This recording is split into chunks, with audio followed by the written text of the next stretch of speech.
Hey, welcome back to Golf the BRX's Winning What's in the Bag, where this week we are taking a look at Scottie Scheffler's What's in the Bag from the 2025 CJ Cup Byron Nelson.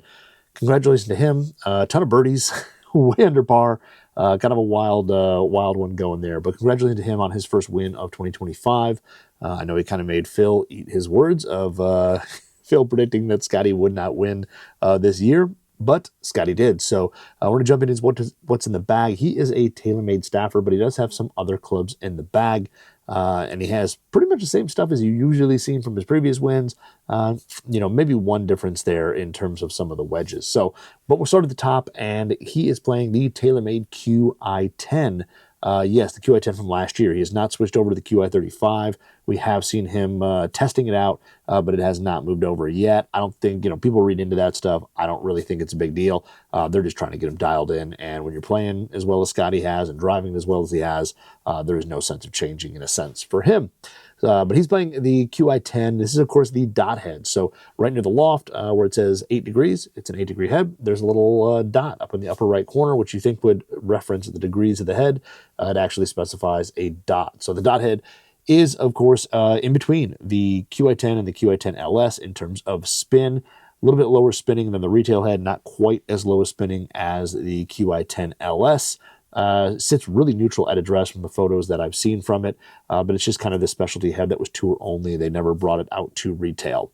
It is an 8-degree head, but it is lofted at 8.25 degrees. So they probably just digitally loft it and check it, and it's probably 8.25 degrees. Now the Hosel is set to the upright, what looks to be the upright position. So it's going to be the stated loft on the head, but it's going to be a lie angle that's more upright. Usually a more upright law is going to promote more of a draw type ball flight, which, if you watch Scottie play, you know that he does like to kind of work it from right to left out there, especially with the driver, and hit some big, powerful draws. His shaft in here is going to be a Fujikura Ventus Black 7X. This is the 2019 model, not the brand new VeloCore Plus model, the older one. It's got, really good smooth feel for being a really stiff profile. It comes in at 78 grams and 2.8 degrees of torque. Now, Scottie plays his driver a little bit shorter than retail, 45 inches with a D4 swing weight. The next club in his bag is going to be 3-wood, and this is, again, a TaylorMade Qi10. So again, seen him messing around with the 35s. The new ones just hasn't made it in the bag yet. They're probably, again, still just dialing it in for what exactly he wants and needs. It's a 15-degree head, but it is lofted at 14.75 degrees, so just a hair lower loft than what is stated on the head. This is, of course, the standard bonded Hosel version. This isn't the lower spinning titanium tour one. This is the standard model that you and I would see, a little bit bigger, a little bit higher launch, a little bit more spin compared to that tour model. It is shafted up with a matching Fujikura Ventus Black, but this time the 8X. Of course, again, 2019 model, has a really stiff handle, stiff midsection, and a really stiff tip section. So controls launch, controls spin very well. Extremely stable for higher swing speed players. It's tipped 1.5 inches for his 3-wood. Comes in at 85 grams and 2.8 degrees of torque. He plays this thing at 42 and 5/16 inch length and a D3 swing weight.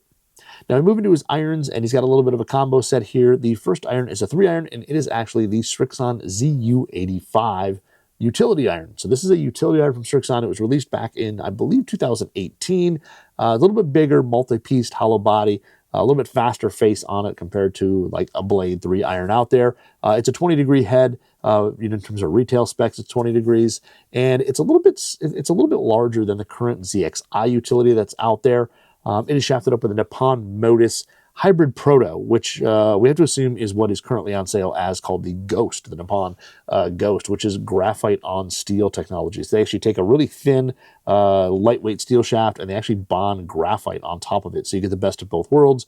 You get a little more kind of flexibility with the shaft. You still get the stability of steel, that flexibility and soft feel of graphite, all kind of built into one. I know this is not an easy thing to do. I remember talking to a different OEM one time, and they were messing with a shaft with the same technology and said it was really hard to get it to actually bond right and perform right. So, but Nippon's been making this for a little while. It's very smooth, kind of mid-launch, mid-spin shaft.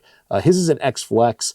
Again, it's a prototype, but we got to assume it's probably the Ghost in the Tour X. They make a Tour X Flex of it right now. It's 112 grams, 2.3 degrees of torque. I got to think it is probably something around those specs for his 3-iron.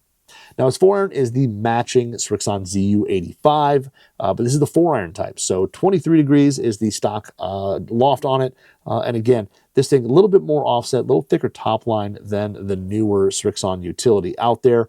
But this one here, we shaft up with a True Temper Dynamic Gold Tour Issue X100 to match his iron shafts. And of course, this is that 130 gram kind of lower launch, call it mid-low launch, mid-low spin shaft that is in so many irons. So his irons are going to be TaylorMade P7 TW. So these are the Tiger blades. He's playing 5-through pitching wedge in these. These are, of course, designed at 2 Tiger specs, very thin top line, thin sole, got a little bit longer blade length, very little offset, and it's just a small muscle back blade. They've got, I think, a little bit of tungsten right in like the dead center there to kind of get that CG fully optimized, and that mill grind sole so that every set is exactly the same. So when you get those out, they've got the milled sole in the bottom, so the bounce, the angles, the camber on it, all that doesn't change from set to set that you can see when you have sets that are hand polished. I'm not sure on the grooves on these. I haven't seen the faces in a little while to see if he has that same, tighter spaced TW groove that Tiger uses, or if he's using the more stock groove that maybe spins just a touch less. But these ones here are shafted up with True Temper Dynamic Gold Tour Issue X100s. Of course, the shaft that has been out forever. 130 grams, again, lower launch, lower spin. Now, moving to wedges, and his wedges are going to be Titleist the first two are going to be Titleist SM8. So Vokey SM8, the first one's a 50.12 F grind. We've talked about the F grind a lot. The F grind is kind of the fuller sole, great for full shots, reduces digging. This is the higher bounce version of the 50. It's one I play as well, and it just has a little bit more bounce. So they make a 50.08. That's probably for players who are a little bit shallower in terms of their swing, not as steep. And then the 50.12, which adds a little bit more bounce, has a little more resistance to digging through the turf. But F grind's great for a shot like this that you're probably hitting fuller shots with into the grains. This one is shafted up with a True Temper Dynamic Gold Tour Issue S400, so the slightly softer version of the X100, but it is just a little bit heavier just to kind of progress down into the wedges. Now, a sand wedge is again a Titleist Vokey SM8, and this one's a 56.14 F. So again, F, the high bounce 14 degree, funny enough, same wedge I play, which is interesting. But yeah, the 14 degree high bounce, meant for softer conditions, steeper swings, great play out of the bunker. But interesting to play the SM8 compared to the SM10, because I felt like the SM10, SM8 had similar CG placements. To me, the SM9 got a little bit different in terms of the CG, but the SM8, SM10 are kind of like dead center, pushed forward just a little bit out from the face is where that CG placement is. And when they did that, basically meant that it was a little bit easier to kind of square up, rotate through the swing, and hit straighter shots with. So still playing the SM8. It could be a visual thing. I know the SM10 went to slightly different, especially when you look at the leading edge, coming up from the Hosel into that leading edge. Definitely much different look with the SM10, less offset compared to the SM8. So if he's someone who likes a little bit of offset, they may look a little bit better to him. But SM8 also moved kind of some tungsten from toe and into the Hosel, and they kind of had that to get that CG placement right. But this one here also shafted up with a True Temper Dynamic Gold Tour Issue S400. Now, lob wedge is something a little bit different.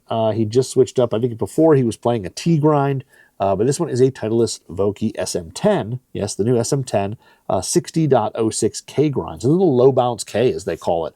6 degrees of bounce, so very low bounce, great for shallower swings, firmer conditions, but it still has that wider sole. So when you open it up, it plays really well to the bunker.